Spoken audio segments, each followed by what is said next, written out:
अस्सलाम वालेकुम नाज़रीन, मैं हूँ वजिया ज़ुबैर। नाज़रीन, बहुत सारी ख़वातीन ऐसी हैं जो सुबह से लेकर रात तक लगी रहती हैं कि हमारा घर साफ़ सुथरा रहे, नीट एंड क्लीन रहे, लेकिन उसके बावजूद वो मुतमईन नहीं होती हैं, या अगर कोई उनके घर आता है तो उसको लगता है घर साफ़ नहीं है। तो ऐसी हम कौन सी छोटी-छोटी गलतियाँ करते हैं, आज हम उन्हीं गलतियों पर बात करेंगे, ताकि आप ये गलतियाँ करना छोड़ दें और आपका घर आज से ही साफ़ सुथरा नज़र आना शुरू हो जाए। वो गलतियाँ बताने से पहले मैं आपसे कहना चाहूँगी कि अगर आपकी ज़िंदगी में परेशानियाँ हैं, घरेलू मसाइल हैं, शरीके हयात की वजह से परेशान हैं, या बच्चों ने बहुत तंग किया हुआ है, या आपको लगता है आपकी लाइफ़ ऑर्गेनाइज़ नहीं है और आप हमसे ऑनलाइन कोचिंग करवाना चाहते हैं, तो हमारे दिए गए नंबर पर रब्ता कर सकते हैं। तो हम आते हैं उन गलतियों की तरफ। नाज़रीन, परफ़ेक्ट तो कोई भी नहीं होता, ना मैं परफ़ेक्ट हूँ, ना आप परफ़ेक्ट हैं, ना हम परफ़ेक्ट हो सकते हैं, लेकिन हमारे सीखने का अमल मुस्तकिल रहता है। इसलिए हमें कोशिश करनी चाहिए कि जहाँ से कोई अच्छी बात सीखने को मिले, हमें सीख लेनी चाहिए। जो टिप्स मैं आपको बता रही हूँ, ऐसा नहीं है कि मैं हमेशा से इस पे अमल करती आई हूँ। मैंने भी चीज़ें सीखी हैं, सीखने के बाद मैंने उन पे अमल करना शुरू किया है और अब मैं आपसे शेयर कर रही हूँ। तो घर क्यों साफ़ नज़र नहीं आता और क्या करना चाहिए? तो हम शुरू करते हैं घर के पहले हिस्से से, यानी लॉन्च से। जब आप घर में दाखिल होते हैं, सबसे पहले आपके सामने होता है लॉन्च। तो नाज़रीन, हम देखते हैं कि बहुत सी ख़वातीन लाउंज को सही ऑर्गेनाइज़ नहीं करके रखती हैं। बहुत सारे घरों में बच्चों की किताबें एक तरफ समेट के रखी गई होती हैं। बच्चों के टॉयज़ वो भी लॉन्च में रखे हुए नज़र आ रहे होते हैं, और ऐसी बहुत सारी चीज़ें जो गैर ज़रूरी हैं, जिनका लॉन्च में होना ज़रूरी नहीं है, वो वहाँ रखी होती हैं। अब घर के अंदर जब दाखिल होते हैं तो पहला ही इंप्रेशन बहुत बुरा जाता है कि लगता है कि पूरा घर फैला हुआ है। तो कोशिश करें कि लॉन्च आपका नीट एंड क्लीन हो, या अगर आपने वहाँ सोफ़े रखे हुए हैं, चेयर्स रखी हुई हैं, उसके अलावा कोई गैर ज़रूरी चीज़ ना हो जो आँख को भाए ना। आम तौर पे दूसरे नंबर पे आता है ड्राइंग रूम। अब आप देखें, ड्राइंग रूम में बहुत सारे लोग इतने सारे शो पीस की भरमार कर देते हैं कि वो बहुत आर्टिफ़िशियल लुक दे रहा होता है। तो आने वाले गेस्ट भी परेशान रहते हैं और जो मेज़बान होते हैं वो भी परेशान रहते हैं।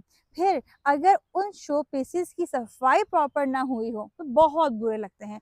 छोटे-छोटे शो पीस होते हैं, उनकी डस्टिंग नहीं हुई होती है, तो वो रखे हुए अच्छे नहीं लगते हैं, बल्कि बुरे लगना शुरू हो जाते हैं। फिर बहुत से लोग बहुत अच्छे महँगे सोफ़े खरीदते हैं, लेकिन उनके ऊपर चादरें डाल देते हैं ताकि डस्ट ना आए। तो आप कोशिश करें कि अगर आपके डाइनिंग रूम में सोफ़े हैं और आपने चादर डाली हुई है, तो आज से चादरें मत डालिएगा उनके ऊपर, बल्कि बहुत अच्छे आपको सोफ़ा कवर मिल जाते हैं, वो कवर आप डाल सकते हैं। कवर्स की वजह से आपके सोफ़े सेफ़ भी रहते हैं और दिखने में अच्छे भी लगते हैं। फिर हम आते हैं तीसरे नंबर पे, डाइनिंग रूम की तरफ। अब डाइनिंग रूम में क्या होता है, अगर आपकी डाइनिंग टेबल रखी हुई है, तो बहुत से घरों में हर चीज़ डाइनिंग टेबल के ऊपर रखने की आदत होती है। बच्चों की किताबें डाइनिंग टेबल के ऊपर रखी हुई हैं, बाहर से कोई सौदा सर्फ आया तो वो भी डाइनिंग टेबल के ऊपर रखा हुआ है। कोई भी ऐसी चीज़ जिसका समझ में नहीं आ रहा कहाँ रखा जाए उसको, तो वो डाइनिंग टेबल के ऊपर रख दी जाती है, जो निगाह को बहुत बुरी लगती है। तो डाइनिंग टेबल कोशिश करें कि हमेशा नीट एंड क्लीन रहे, उसके ऊपर कोई गैर ज़रूरी चीज़ ना रखी हुई हो। फिर हम आते हैं किचन की तरफ।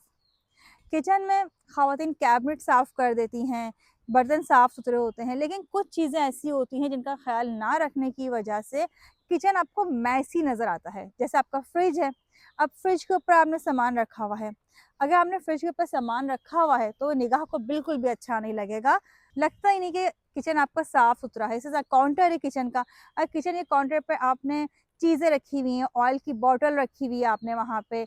बहुत सारे लोग मशीनरी वहाँ रख देते हैं, जूसर मशीन है या ब्लेंडर मशीन वगैरह हो गई है, आपने वो उसके ऊपर रखी हुई है, तो उससे भी आपका किचन बहुत मेसी लगता है। तीसरे नंबर पे है सिंक। हम बर्तन वॉश करते हैं, बहुत अच्छी तरह से वॉश कर रहे होते हैं, हम पतीले बहुत मांजते हैं, लेकिन सिंक की हम सफाई का ख्याल नहीं कर रहे होते हैं। बहुत से घरों में देखा है कि सिंक में निशान पड़े होते हैं। जब आप बर्तन धोएं तो एक हाथ आप सिंक पे ही फेर दें, उससे आपका सिंक साफ रहेगा और आपका किचन मैसी बिल्कुल भी नज़र नहीं आएगा। अब हम आते हैं बेडरूम की तरफ। बेडरूम में क्या होता है, अगर आपकी ड्रेसिंग टेबल है तो उसको नीट एंड क्लीन होना चाहिए। नीट एंड क्लीन से क्या मुराद है, जो ज़रूरत की चीज़ है, आपका मेकअप का सामान चाहे है या आपके परफ्यूम्स हैं, वो तरतीब से रखे हुए हों। ऐसा ना हो कि लगे कि फैले हुए हैं। अगर ऐसे ही रखे हुए होंगे तो बहुत मैसी लगेगा। फिर हम देखते हैं बहुत सारे घरों में अलमारियों के ऊपर सामान रखने का कल्चर होता है। तो अलमारी के ऊपर सामान कभी भी नहीं रखना चाहिए, क्योंकि अलमारी के ऊपर सामान रखने से आपका कमरा लगता है सर पर आ रहा है।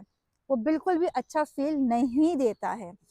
और आपको यहाँ एक बात और बताऊँ, अगर आपके बेडरूम में फैलावा है, मैसी आपका बेडरूम, जैसे कि आपके ड्रेसिंग टेबल है वो साफ़ नहीं है, आपकी अलमारी के ऊपर सामान रखा हुआ है, तो आप स्ट्रेस में जाना शुरू हो जाते हैं। आपकी अलमारी के ऊपर अगर सामान रखा हुआ है, आज ही उस सामान को साफ़ करके देखें, आपको कितना अच्छा फ़ील होगा। इसके अलावा जो आपकी साइड टेबल्स होती हैं, उस पे चीज़ें रखी होती हैं, तो उस पे भी सिर्फ़ ज़रूरत की 1-2 चीज़ें रखी हुई हों, उसके अलावा हर चीज़ उसके ऊपर मौजूद ना हो। अब हम आते हैं वॉशरूम की तरफ।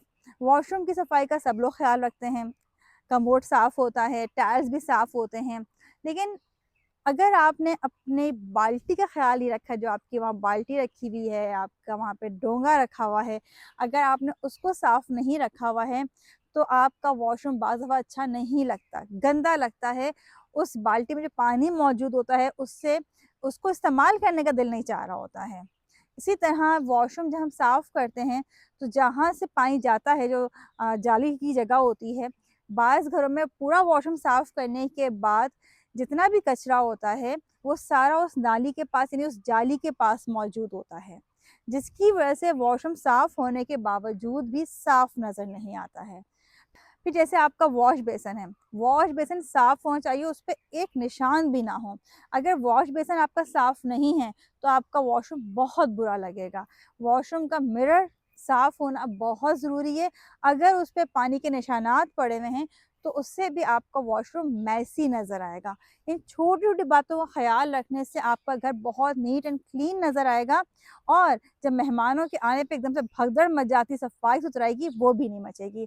और सबसे अहम बात कि अगर आपकी दीवारें ख़राब हैं, तो कोशिश करें कि उनको आप साफ़ कर लें। अगर घर में छोटे बच्चे हैं और नया पेंट होने के बावजूद भी वो उस पे लिखना शुरू कर देते हैं, तो उनकी इस आदत को ख़त्म करें, ये बहुत ज़रूरी है। क्योंकि इन तमाम बातों पे अमल करने के बावजूद अगर आपके घर की दीवारों पे पेंसिल के या पेन के निशान पड़े हुए हैं, तो घर बिल्कुल भी साफ़ नहीं लगता। दीवारें गंदी होने की वजह से पूरा घर मैसी लगता है। उम्मीद है टिप्स आपको पसंद आई होंगी। हमें कमेंट्स में लाज़मी बताइएगा कि इनमें से कौन-कौन से टिप्स पे आप पहले से अमल करती आई हैं और किस पे अमल करेंगी। बहुत-बहुत शुक्रिया। अल्लाह हाफ़िज़।